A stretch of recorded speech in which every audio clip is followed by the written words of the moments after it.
Ngayon, yung husay natin gagamitin natin sa panahon na araw-araw. Ano? Ito panahon. Paano kaya ginagawa ng mga tao doon? Eh, palang kinakain ng marami dito. Yung, ano yun? Dansit kanto na puro chemical. Tuyo, itlog. Bukas iba naman, itlog, tuyo.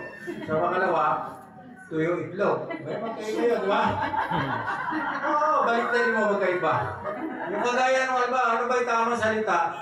Isuot mo yung damit mo o sumot ka sa damit mo. Bali yung isuot mo yung damit mo pag sino papasa loob. Kanya, maraming lalabas na propeta na fake na propeta. Makakala sa inyo na sari-sari napakahusay ng salita at maraming matadaya. Maraming matadaya kasi huwag kayo magagalit, hindi ako hihingi ng pasensya dahil ito'y totoo. Pagka totoo, huwag nyo hihingi ng pasensya. Kasi totoo.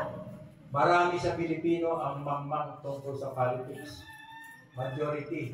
Pag nabigyan ng 1,000 piso, iboboto yung kandidato. 100% magnanakaw yun. Ba't ka bibili ng boto? Hindi ba kaya maglilingkod ka sa Panginoon? Maglilingkod ka sa bayan?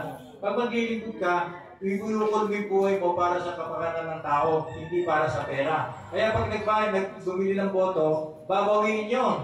Huwag kayong boboto pagka binigyan kayo ng 1,000. Pagka 2 boto,